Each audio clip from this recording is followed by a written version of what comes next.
Hey guys, तो last part तक हमने देखा था क्वीनी और बाईहुआन मेडिकल शॉप में जाते हैं जो कि वहाँ की काफी ज्यादा फेमस शॉप थी। वहाँ जाने के बाद वो एक मेडिसिन को उन्हें दिखाते हैं। ये देखकर वहाँ के ओल्ड मास्टर काफी ज्यादा खुश होते हैं क्योंकि उसका लेवल 6 ग्रेड था। इसलिए वो उस मेडिसिन के बदले क्वीनी को 100 सिल्वर कॉइन्स देते हैं। अब जब वो घर जा रहे होते हैं वो दोनों मास्टर दिखाई देते हैं जो कि उन दोनों का पता करके वो लिन फैमिली के रेजिडेंस में पहुंच जाते हैं। और वहाँ जाने के बाद क्वीनी से उसकी बनाई हुई मेडिसिन का मेथड पूछते हैं। तो जिस पर कुनी कहता है कि अगर मैंने तुम्हें बताया तो उसके बदले मुझे क्या मिलेगा, आप आगे। तो जिस पर वो ओल्ड मास्टर कुनी से कहते हैं कि आखिर तुम क्या चाहते हो एक्सचेंज में, हम तुम्हारे साथ यहाँ पर बिजनेस करने आए हैं, तो तुम जितनी कीमत बोलोगे हम उतनी ही देंगे। तो जिस पर कुनी कहता है कि तुम मेरे मेडिसिन की सीक्रेट रेसिपी जानना चाहते हो और भी अपनी आंखों से देखना चाहते हो, आखिर भला मैं ऐसा क्यों करूँ, तुम दोनों उस रूम से दूर ही रहोगे। तो जिस पर ओल्ड मास्टर कहते हैं कि पर जो तुम कुछ भी कहोगे हम वही करेंगे। तो जिस पर कुनी कहता है कि ठीक है, फिर मेरी मेडिसिन का प्राइस 10% और इंक्रीज कर दो। तो जिस पर मास्टर थोड़ी देर सोचते हैं और फिर एग्री हो जाते हैं। इसके बाद हम उन सब लोगों को किचन में देखते हैं जहाँ पर क्वीनी एक बर्तन के सामने खड़ा था और वो वहाँ पे रेसिपी तैयार कर रहा था। तो दूसरी तरफ वो ओल्ड मैन कहता है कि वाकई में लड़का बहुत ज्यादा चालाक है, इसने अपनी मेडिसिन को बनाते हुए दिखाने के लिए हमसे 10% और पैसे मांग रहा है। तो जिस पर मोटा वाला बंदा कहता है कि अगर ये चीज सच में हुई तो ये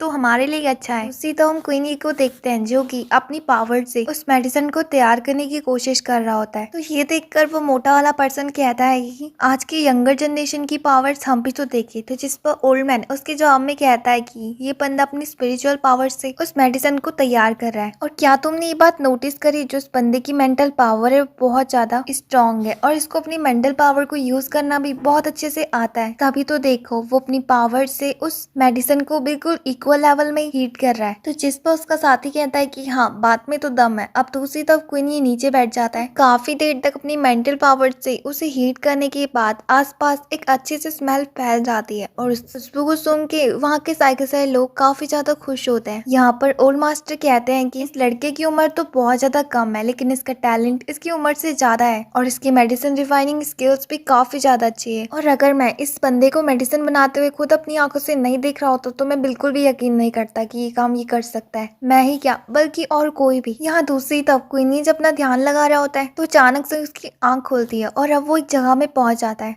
पर उसको हेवन और अर्थ की पावर दिखाई देती है जिस वजह से वो रिबॉर्न भी हुआ था। उस पावर को देखकर क्वीनी काफी ज्यादा हैरान होता है और उस चीज को छूने की कोशिश करता है। तो हम बाहर देखते हैं कि वो जो फर्नेस होता है उसके नीचे लगी हुई आग बुझ जाती है। तो ये देखकर वो ओल्ड मास्टर कहता है कि अभी तो मेडिसिन तैयार भी नहीं हुई, तुमने आखिर अपना ध्यान कहाँ लगाया था, तुमने मेडिसिन को तैयार नहीं करा और आग पहले ही बुझ गई। तो जिस पर क्वीनी कहता है कि क्या आप ये कहना चाहते हो कि मैं फेल हो चुका हूँ। तो जिस पर मास्टर उसे सुनाने लगते हैं तो क्वीनी कहता है कि मैंने मेडिसिन तैयार कर चुकी है। तो ये बात सुनकर सबके सब हैरान हो जाते हैं। उसी तो क्वीन ये सोच रहा होता है कि इस दवाई को बनाते टाइम मेरी मेंटल एनर्जी काफी हद तक यूज हो चुकी है। तो उसी तो ओल्ड मास्टर ये सब कुछ देखकर कहते हैं कि आखिर कैसे ये बंदा इतने कम टाइम पर इस मेडिसिन को तैयार कर सकता है। और रफो उसकी मेडिसिन को देखते हैं तो जिस पर मोटा वाला बंदा कहता है कि इसकी क्वालिटी देखकर साफ लग रहा है कि कितनी ज्यादा हाई है। इवन की कोई भी अल्केमिस्ट ये काम नहीं कर सकता, वो भी इतने कम टाइम पे। इसकी ऐसी स्किल्स को देखकर ओल्ड मास्टर क्वीनी से कहता है कि मुझे तुम्हारे टैलेंट देखकर बहुत ज्यादा खुशी हुई, इसलिए हमारी शॉप तुम्हें इनवाइट करती है हमारे यहाँ का अल्केमिस्ट बनने के लिए। जिस पर क्वीनी कहता है कि आखिर तुम मुझे अपने यहाँ क्यों बुलाना चाहते हो, जिस तरह तुमने मेरी पिछली बार बेइज्जती करी थी वो सब कुछ दिखाने के लिए तुम्हारा बंदा कितने गंदे तरीके से हमें ट्रीट कर रहा था। और वैसे भी उसने सच ही तो कहा था कि हमारा कोई भी लेवल नहीं है। जिस पर ओल्ड मास्टर सोचते हैं कि वो लोग ऐसे ही है लेकिन मुझे क्वीनी की काफी ज्यादा जरूरत है इस टाइम पे। अब वो क्वीनी से कहते हैं कि उनके बदले मैं तुमसे माफी मांगता हूँ पर मैं तुम्हें एक चीज दे सकता हूँ जिससे कि तुम अपनी स्पिरिचुअल पावर को इम्प्रूव कर सकते हो। हमारे यहाँ पे इस तरह की हाईली मेडिसिन अवेलेबल है जो कि तुम्हारे कल्टीवेशन में भी हेल्प करेगी। तो जिस पर क्वीनी कहता है कि आखिर वो कैसे मेडिसिन है। अब ओल्ड मास्टर से बताता है कि वो हाई क्वालिटी की है जो कि स्पिरिचुअल फ्लावर और फायर सिल्क वर्म से बनती है और उसकी एक छोटी सी अमाउंट में काफी ज्यादा असरदार होती है। ये बात सुनकर क्वीनी काफी ज्यादा खुश हो जाता है और कहता है कि ये तो वाकई में बहुत ज्यादा अच्छी चीज है क्योंकि इससे मैं अपनी स्पिरिचुअल पावर को और भी ज्यादा इंक्रीज कर सकता हूँ और मुझे यही चीज चाहिए थी। अब मास्टर क्वीनी को ये भी बताते बताते हैं कि वो बहुत ज्यादा महंगी मेडिसिन है और तुम्हें ऐसी मेडिसिन बिना सिल्वर कॉइन के तो कहीं नहीं मिलेगी, उसका प्राइस भी बहुत ज्यादा हाई है। तो जिस पर क्वीनी उनकी डील के साथ एग्री हो जाता है और इसके बाद वो लोग वहाँ से चले जाते हैं। उनके जाने के बाद बाई वन क्वीनी की तारीफ करती है और कहते हैं कि देखा उन्होंने तुम्हारी कितनी ज्यादा तारीफ करी, तुम वाकई में हीरो हो। और जब वो उसकी तारीफ कर ही रही होती है तो हम देखते हैं कि क्वीनी की तबीयत खराब होने लगती है और वो बेहोश हो जाता है। तो ये देखकर वो लोग उसे संभालते हैं। इसी के साथ सीन शिफ्ट होता है जहाँ पर हमें दूसरी तरफ एक बंदा दिखाया जाता है जो कि गाड़ी के अंदर बैठा हुआ था और वो कहता है कि तुम कुछ समय तक तो छुप सकते हो, इसका मतलब ये तो नहीं कि तुम पूरी जिंदगी भर मुझसे छुप जाओगे। याओ यू तुम्हारे पास जल्द से जल्द पहुंचने वाला है। और इसी के साथ ये एपिसोड यहीं पर ही एंड होता है। उम्मीद है कि आपको पसंद आया होगा। अब वो बंदा कौन था वो तो हमें नेक्स्ट पार्ट में पता चलेगा। तब तक के लिए बाय।